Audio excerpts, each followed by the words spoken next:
إن الحمد لله نحمده ونستعينه ونستغفره ونعوذ بالله من شرور أنفسنا ومن سيئات أعمالنا من يهده الله فلا مضل له ومن يضلل فلا هادي له وأشهد أن لا إله إلا الله وحده لا شريك له وأشهد أن محمدا عبده ورسوله يا أيها الذين آمنوا اتقوا الله حق تقاته ولا تموتن إلا وأنتم مسلمون يا أيها الناس اتقوا ربكم الذي خلقكم من نفس واحدة وخلق منها زوجها وبث منهما رجالا كثيرا ونساء واتقوا الله الذي تساءلون به والأرحام إن الله كان عليكم رقيبا يا أيها الذين آمنوا اتقوا الله وقولوا قولا سديدا يصلح لكم أعمالكم ويغفر لكم ذنوبكم ومن يطع الله ورسوله فقد فاز فوزا عظيما أما بعد فإن خير الحديث كتاب الله وخير الهدي هدي محمد صلى الله عليه وسلم وشر الأمور محدثاتها وكل محدثة بدعة وكل بدعة ضلالة الضلالة في النار أعوذ بالله من الشيطان الرجيم بسم الله الرحمن الرحيم إنا أعطيناك الكوثر فصل لربك وانحر إن شانئك هو الأبتر.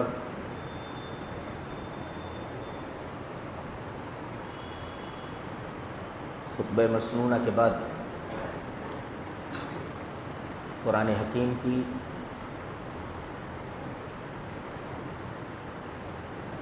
چھوٹی سی سورہ کوثر تلاوت کی گئی اور آج اسی چھوٹی سی سورہ کریمہ کی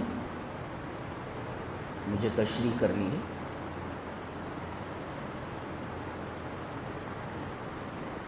پہلے اس کا ترجمہ دیکھ لیں.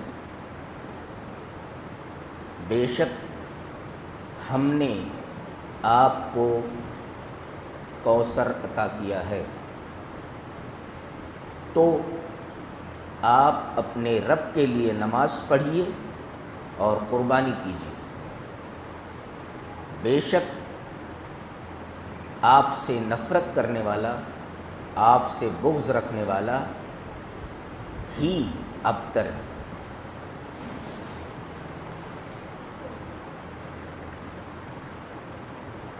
آپ نے غور کیا ہوگا کہ یہ چھوٹی سی سورہ کریمہ 3 آیات پر مشتمل ہے.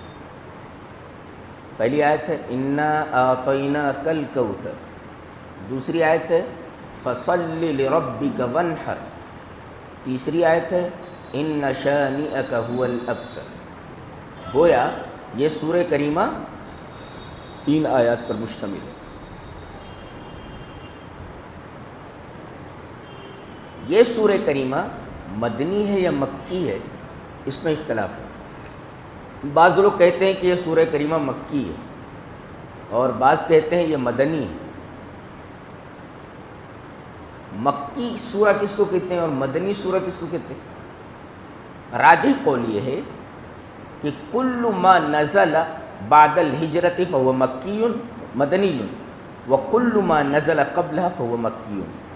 ہجرت کے بعد جتنی بھی صورتیں نازل ہوئیں وہ ساری کی ساری صورتیں مدنی ہیں اور ہجرت سے پہلے جتنی بھی صورتیں نازل ہوئیں وہ سب مکی ہیں. یہی راجح قول. اب آئیے سورہ کریمہ کی تفسیر کی طرف چلتے ہیں. ہم نے آپ کو کوثر عطا کیا ہے. یہ کوثر کا کیا مطلب ہے؟ بعض لوگ کہتے ہیں کہ اس سے نہر کوثر مراد، جنت کی ایک نہر. بعض لوگ کہتے ہیں حوض کوثر، جس سے جام بھر بھر کر کے آپ اپنے سچے متبعین کو پلائیں گے. اس کوثر سے مراد ہی حوض کوثر ہے جو میدان حشر میں آپ کو عطا کیا جائے گا.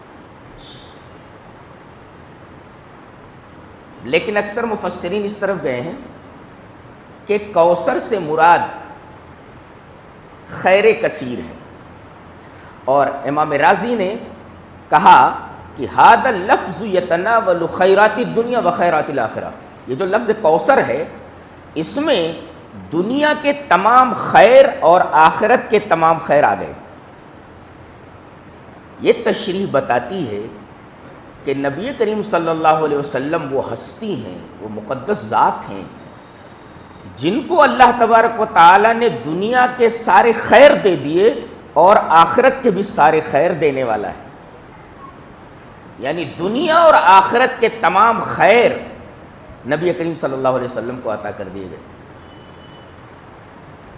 ایک اصول ذہن میں رکھیں، چاہیے وہ اصول جو ہے اس حدیث میں وہ دیکھ لیتے ہیں۔ حدیث اس طرح، وان سلیمان ابن بریدۃ عن ابیہ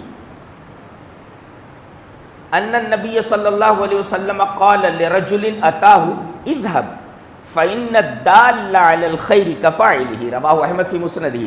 یہ روایت امام احمد رحمہ اللہ اپنی حدیث کی کتاب مسند احمد میں لائے ہیں۔ سلیمان ابن بریدہ اپنے باپ سے روایت کرتے ہیں، وہ کہتے ہیں کہ ایک آدمی نبی کریم صلی اللہ علیہ وسلم کے پاس آیا،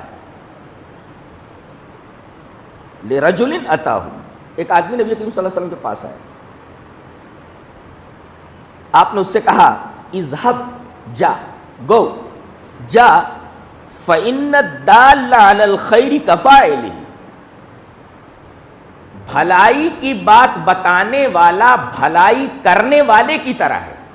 یہ ایک اصول ہے، یہ اصول نبی نے بتایا، کیا؟ بھلائی کی بات بتانے والا بھلائی کرنے والے کی طرح ہے۔ جیسے ابھی میں نے بھلائی کی کوئی بات آپ کو بتا دی تو ایک ثواب تو مجھے بلاغ کا ملا کہ میں نے بھلائی کی بات آپ تک پہنچا دی، وہ ثواب مجھے ملا ہی۔ اب اگر کوئی آدمی بھلائی کے اس کام پر، بھلائی کی اس بات پر عمل کرتا ہے تو اس کے عمل پر جتنا ثواب، جتنا اجر اس کو ملتا ہے اللہ کی طرف سے، اتنا اجر بغیر اس کی نیکی میں کمی ہوئے بتانے والے کو بھی ملتا ہے۔ گویا کہ بھلائی کی بات بتانے والے، پہنچانے والے کو دو اجر ملتا ہے، ایک تو بلاغ کا، ان علیک الا البلاغ، آپ نے پہنچا دیا، آپ نے محنت کی تو یہ پہنچانے کا اجر آپ کو ملا۔ اب آپ کی بات مان کر کے کوئی آپ کی اس بھلی بات کے اوپر عمل کرتا ہے تو جتنا ثواب اس کو ملے گا بغیر اس کے ثواب میں کمی ہوئے اتنا ثواب آپ کو ملنے والا ہے۔ چلیے دو ثواب آپ کو مل گئے۔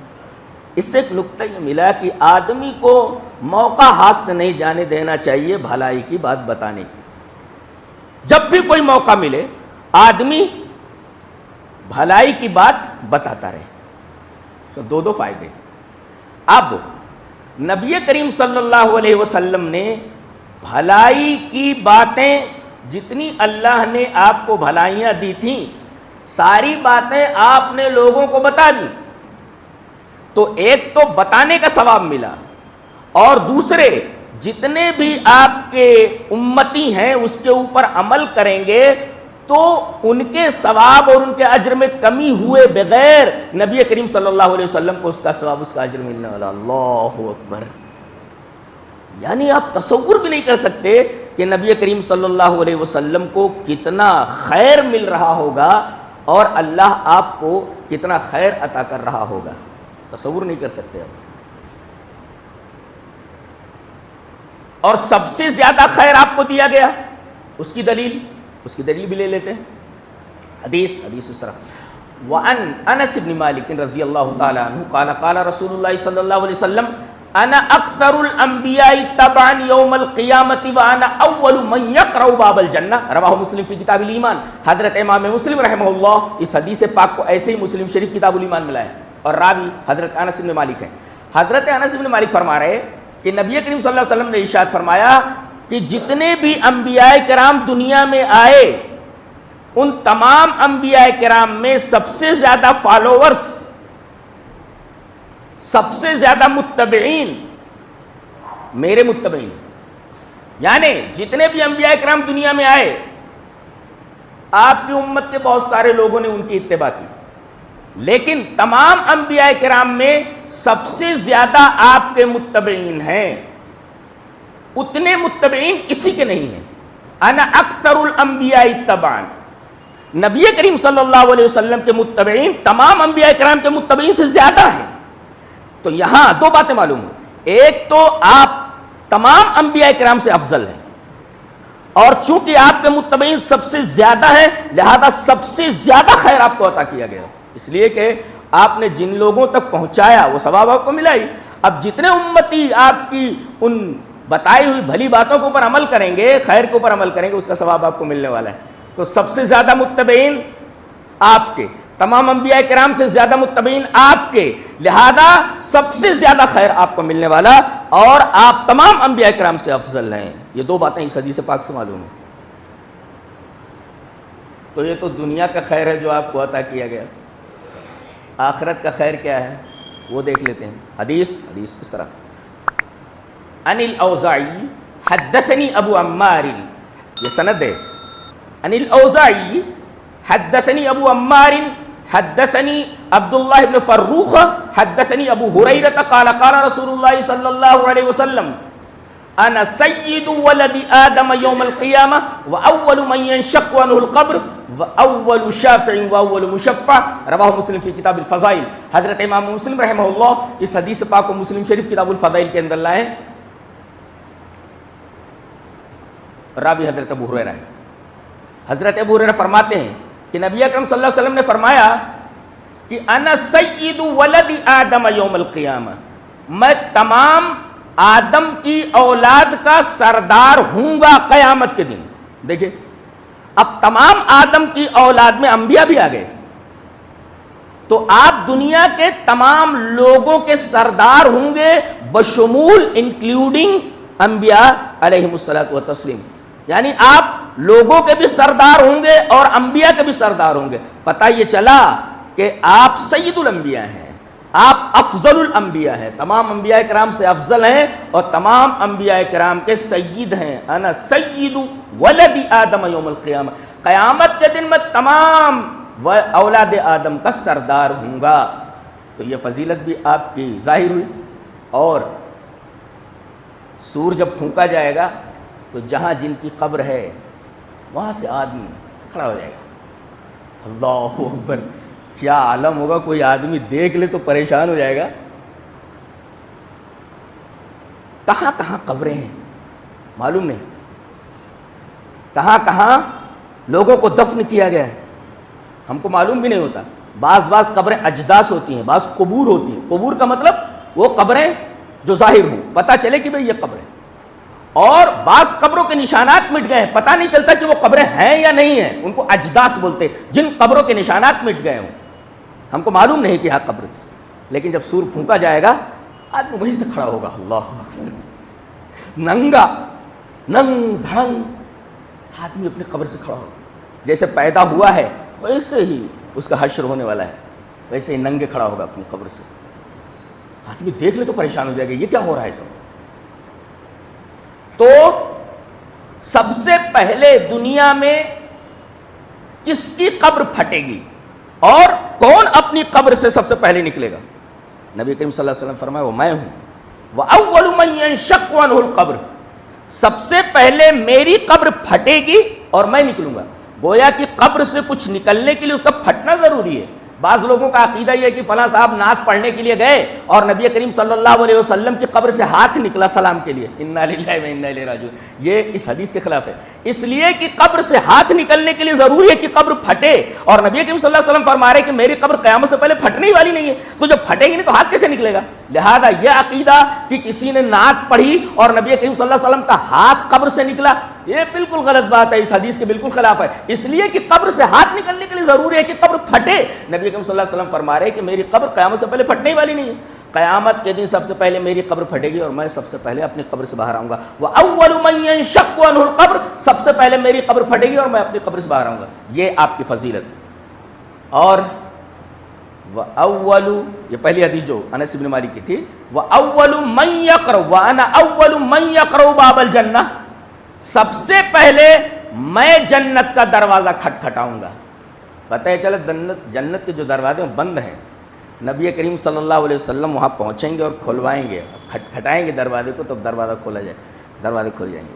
وَأَنَا أَوَّلُ مَن يَقْرَعُ بَابَ الْجَنَّةِ، سب سے پہلے میں جنت کے دروازوں کو کھٹکھٹاؤں گا اور جنت کے دروازے کھولے جائیں گے، یہ آپ کی فضیلت ہے۔ وَأَوَّلُ الشَّافِعِ وَأَوَّلُ مُشَفَّعٍ، تمام گنہگار تمام انبیاء کرام کے پاس جا کر کے مایوس ہو جائیں گے.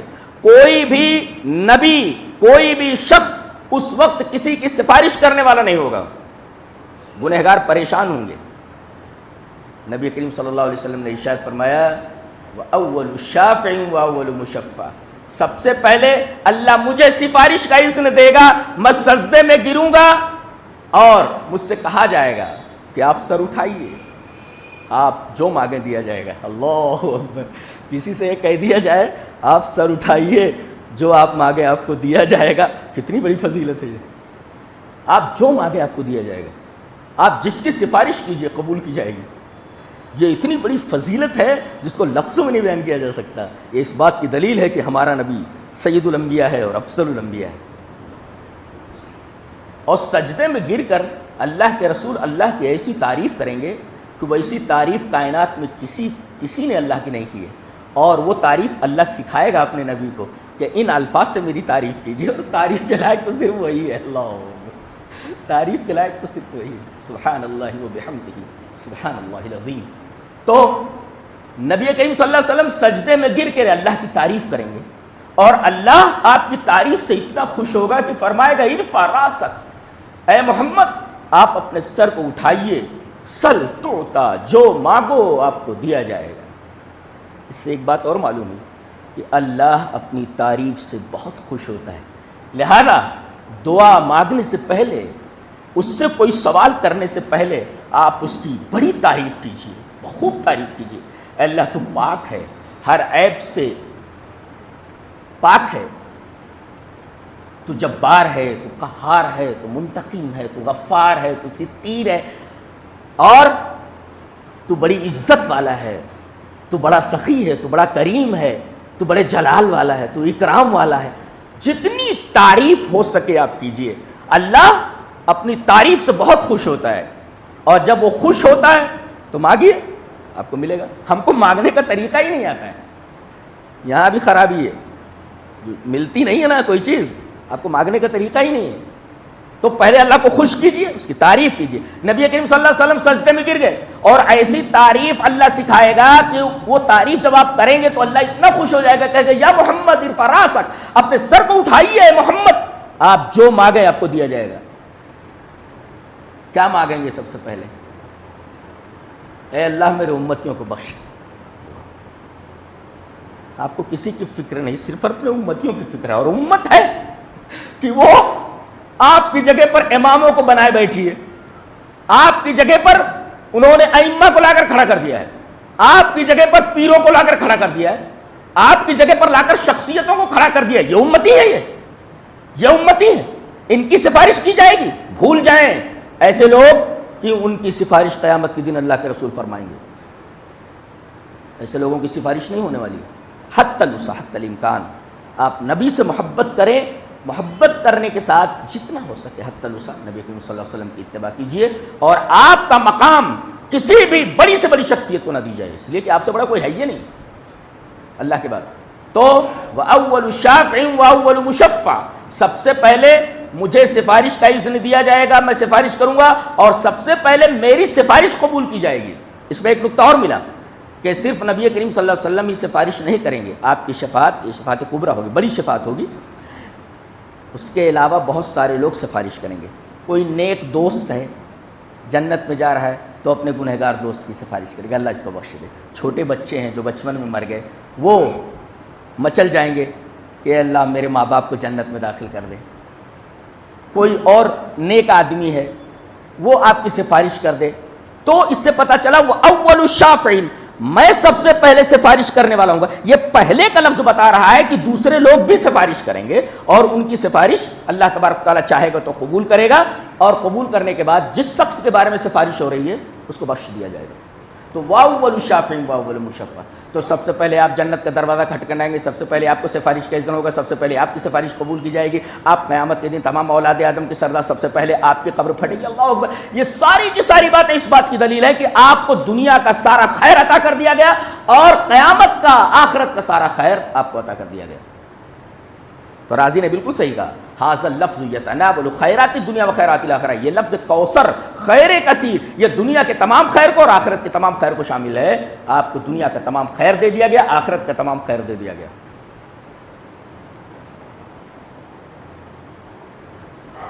اب نقطہ ذہن میں رکھیے، جس کو کوئی نعمت ملے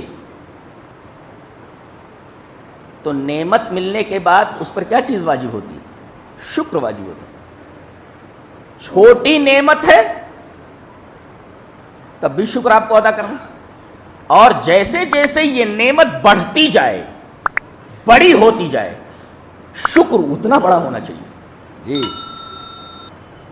جتنی بڑی نعمت اتنا زیادہ شکر.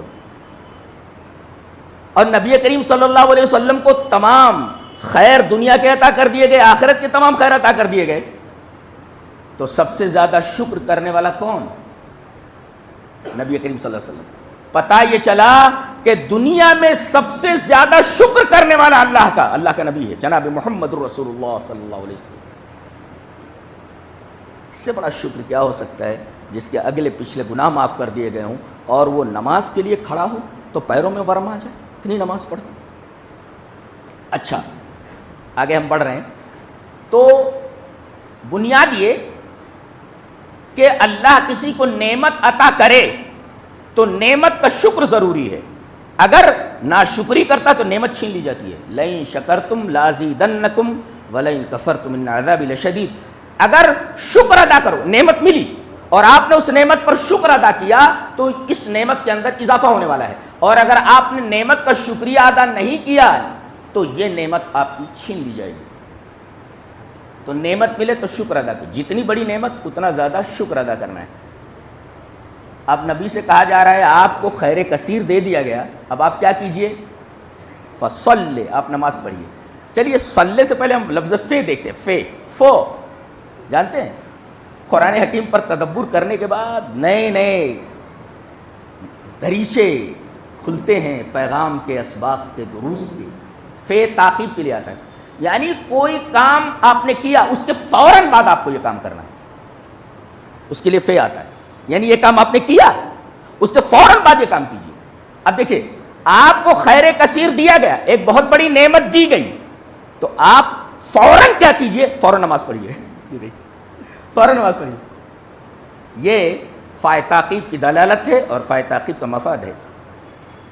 ایک مفسر لکھتا ہے التنبیہ علی ان شکر نعمت اللہ یجب علی الخیر، یجب علی الفور لا علی التراخی. یہ لفظ فے جو یہاں ہے، فصل پہ فے، یہ تنبیہ ہے اس بات پر کہ نعمت کا شکر فوراً واجب ہے، دیر نہیں کرنی چاہیے. یعنی جیسے نعمت ملے فوراً اس کا شکر ادا کرے آدمی، دیر نہ کرے. یجب علی الفور لا علی التراخی، اس لیے کہ تعقیب کے لیے فوراً آپ کیجئے، اس کام کے فوراً بعد یہ نعمت آپ کو ملی، فوراً آپ شکر ادا کیجئے، اس میں دیر نہیں کرنی چاہیے. تو گویا کہ نعمت ملنے کے فوراً بعد شکر ادا کرنا ضروری ہے، تراخی نہیں ہونا چاہیے، دیر نہیں ہونا چاہیے، لیٹ نہیں کرنا چاہیے. یہ فا کی دلالت اور فا کا مفاد ہے. تو آپ کو نعمت دے دی گئی، آپ کیا کریں؟ صلی، آپ نماز پڑھیے.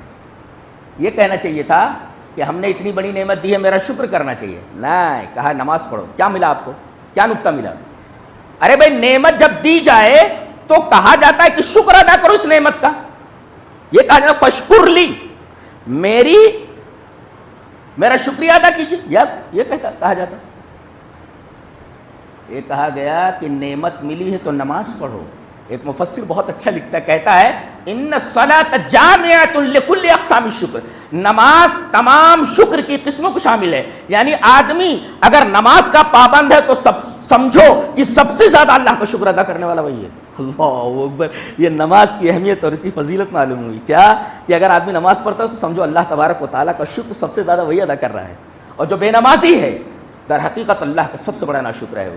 ایک نکتہ اور یاد رکھیں، ایک شکر ہوتا ہے قلبی اور ایک ہوتا ہے بدنی. شیطان یہ چاہتا ہے کہ آدمی نہ قلبی شکر ادا کر سکے اور نہ بدنی شکر ادا کر سکے. شیطان کی سب سے پہلے کوشش یہی ہے. اللہ تبارک و تعالیٰ نے جب شیطان کو راندہ درگاہ کیا تو جانتے ہیں اس نے رب کی بارگاہ میں سب سے پہلے کون سا جملہ کہا؟ ثم لآتینہم من بین ایدیہم ومن خلفہم وعن ایمانہم وعن شمائلہم ولا تجد اکثرہم شاکرین. تو نے اس کی وجہ سے، آدم کی وجہ سے مجھے ذلیل و خوار کیا، راندہ درگاہ کیا، تو میں آدم کی اولاد کے آگے سے آؤں گا، پیچھے سے آؤں گا، دائیں سے آؤں گا، بائیں سے آؤں گا. ولا تجد اکثرہم شاکرین، اور میں سارے کے سارے لوگوں کو، اکثر لوگوں کو میں ناشکرا بنا دوں گا. تو گویا شیطان کی ساری کوشش یہ ہوتی ہے کہ انسان کو اللہ کا ناشکرا بنا دے. اور شکر کی دو قسمیں، شکر قلبی توحید اور شکر بدنی نماز. تو گویا آدمی کو یہ دیکھو کہ وہ توحید پر نہیں ہے تو سب سے بڑا ناشکرا ہے، شیطان کا سب سے بڑا چیلا ہے. اور دیکھو کہ نماز کا تاریخ ہے، نماز چھوڑ رہا ہے، یہ شیطان کا سب سے بڑا چیلا ہے اور سب سے بڑا ناشکرا ہے. تو شکر قلبی توحید اور شکر بدنی نماز. تو گویا کہ فصلے تو آپ نماز پڑھیے. نماز یہ تمام شکر کی اقسام کو شامل ہے. نماز پڑھ رہا ہے تو گویا سب سے زیادہ شکر ادا کرنے والا اللہ کا نمازی ہے. فشکرلی نہ لا کر کے صلی کہہ کر کے بتایا گیا کہ نماز کی اہمیت کیا ہے. نماز کی اہمیت معلوم ہے. اللہ سب سے بڑا شکر گزار ہے بندہ جو نماز کی پابندی کرتا ہے. اچھا، نماز لوگ کو دکھانے کے لیے کرتے ہیں. لوگ کہیں کہ بہت بڑا نمازی ہے، یا کسی اور وجہ سے نماز پڑھتا ہے کہ لوگ سمجھیں کہ میں وہ زیادہ نیک ہوں اور لوگ مجھ سے بیوپار کریں، دھندا کریں. نیک سمجھ کر کے ٹوپی لگا لو اور اگلی سب میں رہو. اس کی تردید کی گئی. یہ جو صلاۃ ہے، جو اللہ کا سب سے بڑا شکر ہے، لے رب کا، آپ کے رب کے لیے ہونا چاہیے. مفسرین لکھتے ہیں کہ یہاں ریا کی نفی کی گئی ہے. کسی چیز میں ریاکاری نہیں ہونی چاہیے، خاص طور سے نماز میں ریاکاری نہیں ہونی چاہیے. فویل للمصلین الذین هم عن صلاتهم ساہون الذین هم یراؤون. اس کا مطلب یہ کہ نماز میں بھی ریا ہوتی ہے. تبھی تو کہا لے رب کا، نماز آپ کے رب کے لیے ہونی چاہیے، لوگوں کو دکھانے کے لیے نہیں، بلکہ لے رضا اللہ تبارک و تعالیٰ کی رضا کے لیے ہونی چاہیے. گویا کہ یہاں اخلاص کی تعلیم دی گئی ہے اور ریا کی تردید کی گئی ہے. ریا نہیں ہونا چاہیے کسی بھی عبادت کے اندر، خاص طور سے صلاۃ کے اندر، نماز کے اندر. فصل لے رب کا. اچھا، یہ کہہ دیا جاتا لے ربن، رب کے لیے کیوں کہا گیا؟ آپ اپنے رب کے لیے. دو باتیں معلوم ہیں اضافت سے. رب کا، اپنے رب، آپ کا رب، آپ کا رب. یہ آپ کا رب کہنے کی اس میں دو باتیں مفسرین نے لکھی. ایک تو یہ اضافت تشریفی ہے اور دوسرے اضافت تقریبی ہے. اضافت تشریفی کا مطلب یہ ہے کہ آپ اللہ کے نزدیک سب سے زیادہ عظیم ہیں، یہ اضافت تشریفی ہے. اور اضافت تقریبی، دنیا میں کائنات میں سب سے زیادہ قریب اگر اللہ کے کوئی ہے تو جناب محمد رسول اللہ صلی اللہ علیہ وسلم ہے. مفسرین نے لکھا کہ رب کی اضافت جو کا کی طرف ہے یہ اضافت تقریبی ہے اور اضافت تشریفی ہے. اضافت تشریفی کا معنی یہ ہوا کہ آپ اللہ کے نزدیک سب سے زیادہ عظیم ہیں، سب سے بڑے ہیں. اور اضافت تقریبی کا مطلب یہ ہوا کہ اللہ کے نزدیک آپ سب سے زیادہ، اللہ کے سب سے زیادہ قریب، اللہ کے سب سے زیادہ نزدیک آپ ہیں. آپ سے زیادہ قریب کائنات میں کوئی نہیں. یہ نبی کریم صلی اللہ علیہ وسلم، یعنی پوری سورہ کریمہ صرف نبی کریم صلی اللہ علیہ وسلم کی تعریف ہی میں ہے. لرب کا، اپنے رب کے لیے آپ نماز پڑھیے. ونحر، اور قربانی کیجیے.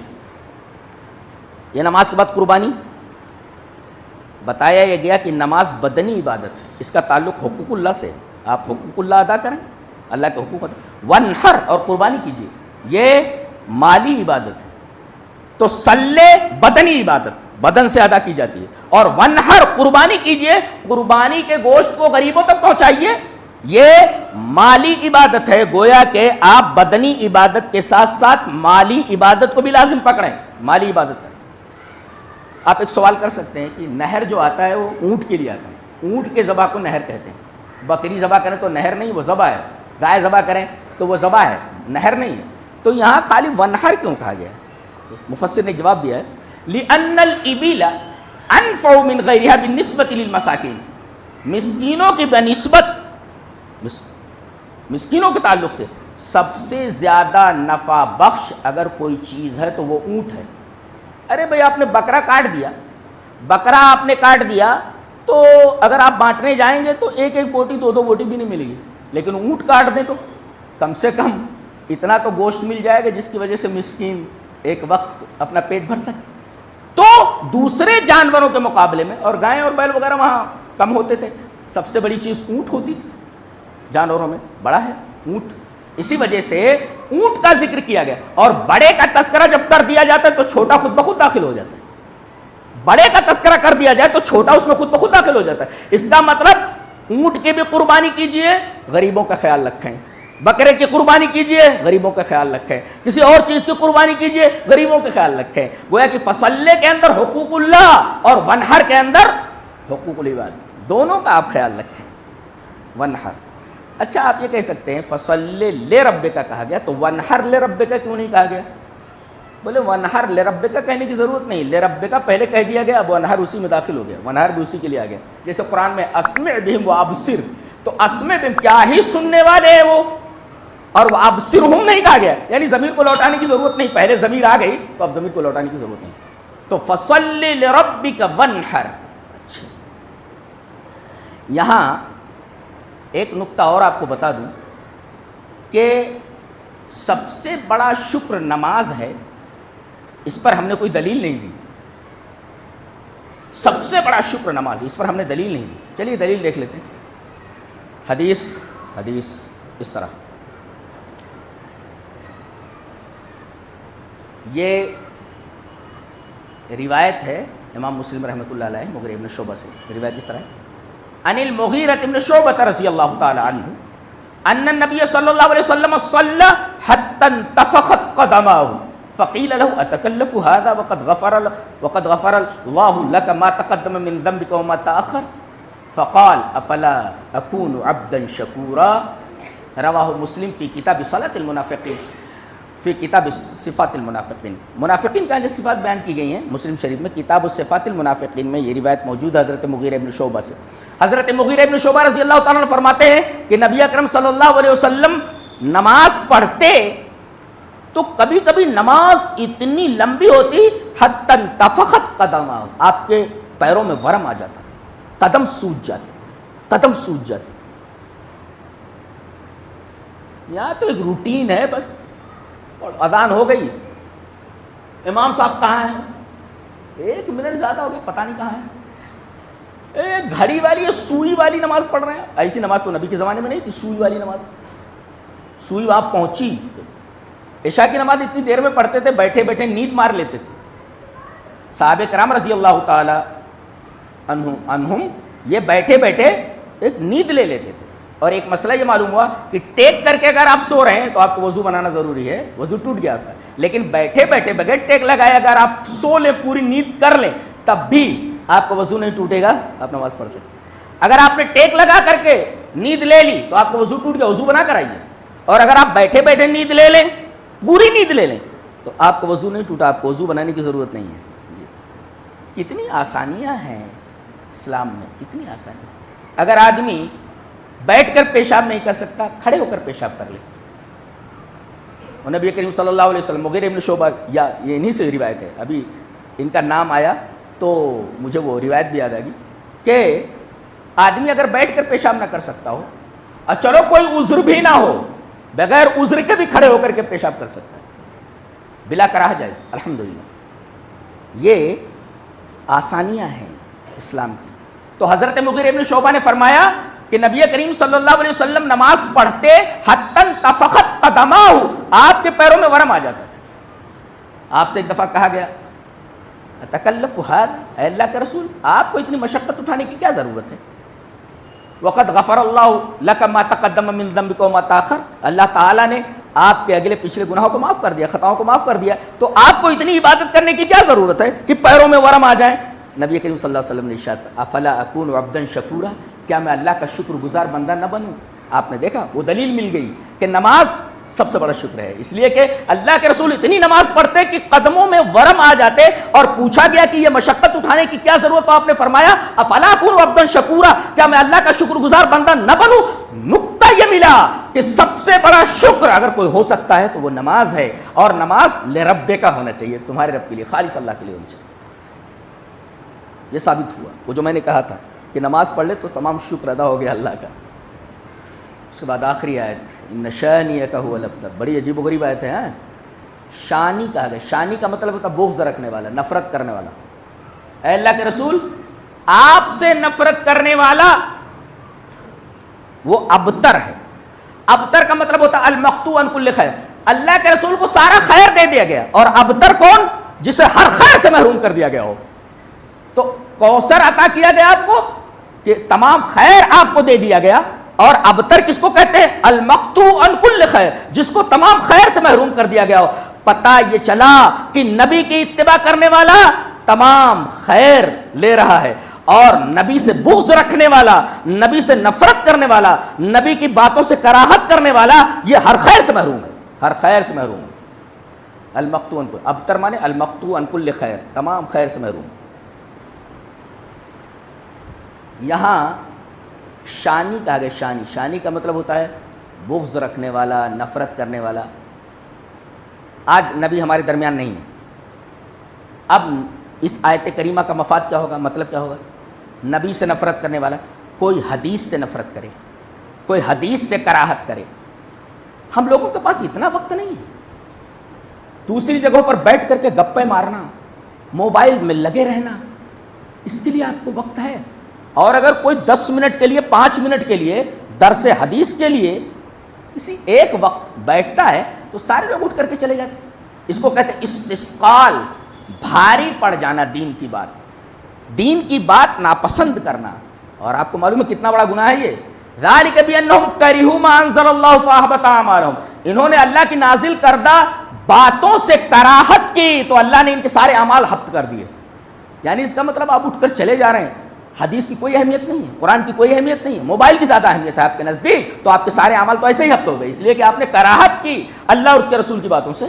تو ذالک بانہم کرہوا ما انزل اللہ, انہوں نے ما انزل اللہ, جو اللہ نے نازل کیا, اس سے کراہت کی, نفرت کی. فاحبط اعمالہم, اللہ تعالیٰ نے ان کے سارے اعمال حبط کر دیے. تو نبی سے جو نفرت کرے اس کے سارے اعمال حبط کر دیے جائیں گے. نبی سے جو بغض رکھے سارے اعمال حبط, نبی سے جو نفرت کرے سارے اعمال حبط. اب نبی نہیں ہے, آپ کی حدیثوں سے جو نفرت کرے, اس میں منکرین حدیث کا بھی رد ہے کہ نبی کی حدیثوں کو جو انکار کرے, نبی کی حدیثوں سے جو نفرت کرے, اور درس حدیث اور درس قرآن میں نہ بیٹھے, وہ اپنے ایمان کی خیر منائے کہ کہیں اللہ تبارک و تعالیٰ اس اٹھ کر جانے کی وجہ سے ہمارے اعمال حبط نہ کر دے. ٹائم نہیں ہے, ٹھیک ہے, آپ کسی کام پر جا رہے ہیں, آپ معذور ہیں, اس پر گرفت نہیں ہے, لیکن یہاں سے اٹھ کر کے آپ کو موبائل میں لگ جانا ہے تو آپ اپنے ایمان پہ نظر ثانی کیجئے کہ آپ کو حدیث سے نفرت ہے کہ نہیں, استثقال ہے کہ نہیں, کراہت ہے کہ نہیں آپ. تو ان شانئک ھو الابتر, اس کے اندر وہ بھی آ گیا کہ نبی کی بات آ گئی, نبی کی بات چھوڑ کر کے امام کی بات لے رہا ہے, اس کا مطلب نبی کی بات سے نفرت کر رہا ہے. یہ بھی اس آیت کریمہ میں داخل ہے. بہت زبردست سورہ کریمہ ہے, اور آپ دیکھیں گے کہ از اول تا آخر صرف نبی ہی کی نبی کی تعریف ہے, نبی کی تعریف کی گئی پوری. اور کہا گیا انا میں نے بے شک, یعنی یقینی ہے یہ بات کہ ہم نے آپ کو حوض کوثر عطا کر دیا یا خیر کثیر دے دیا, اس میں کوئی شک نہیں ہے. انا نے بتایا, اور نہ یہ ضمیر عظمت ہے, اور یہ ضمیر عظمت جہاں استعمال ہوتی ہے اس کے بعد جو چیز ذکر کی جاتی ہے وہ عظیم ہوتی ہے. جیسے کہا گیا انا نحن نزلنا الذکر, ہم نے ذکر یعنی قرآن نازل کیا. ظاہر ہے کہ نا ضمیر عظمت ہے, اور اس کے بعد الذکر یعنی قرآن کا ذکر کیا گیا. اس کا مطلب ہے کہ ضمیر عظمت کے بعد قرآن کو ذکر کیا گیا, اس کا مطلب قرآن شے عظیم ہے, بہت بڑی چیز ہے جی. اس وجہ سے آتینا کہا گیا, آتینا. اچھا, آتا اور ایتا کے درمیان فرق یہ ہے کہ آتا کہتے چھوٹی بڑی چیز دینا, جیسے آتا قلیلا واکدا, ہم نے اس کو تھوڑی چیز دی اور ہاتھ روک لیا. تو ایتا عین کے ساتھ تھوڑا بھی دینا یا زیادہ دینا دونوں, لیکن ایتا کہتے بڑی چیز دینے کا, ایتا الف کے ساتھ. یہاں آتا لا کر کے بتایا گیا کہ قلیل اور کثیر دونوں چیزوں کو دینے کے لیے آتا استعمال ہوتا ہے. ہم نے بڑی چیز اپنے نبی کو دی جی, یہ آتا لا کر کے بتایا گیا. اور ایک لفظ عربی میں اور آتا انتینا, تو آتینا اور انتینا, یہ عربی لغت کتنی ریچ ہے کہ انتینا کا مطلب ہم نے دیا, اور آتینا کا مطلب بھی ہم نے دیکھا. ریدم دیکھ رہے ہیں آپ, یہ کتنی ریچ لینگویج ہے. انا آتینا کل کوثر, بے شک ہم نے آپ کو کوثر عطا کیا ہے, خیر کثیر آپ کو عطا کیا. یہ ایک مختصر سی تشریح تھی سورہ کریمہ کی, اس میں تو مسلسل کئی جمعے بولے جا سکتے ہیں, اتنی عجیب و غریب سورہ ہے. اللہ تبارک و تعالی ہمیں نیک عمل اور اچھی سمجھ کی توفیق عطا فرمائے. وآخر دعوانا الحمدللہ رب العالمین.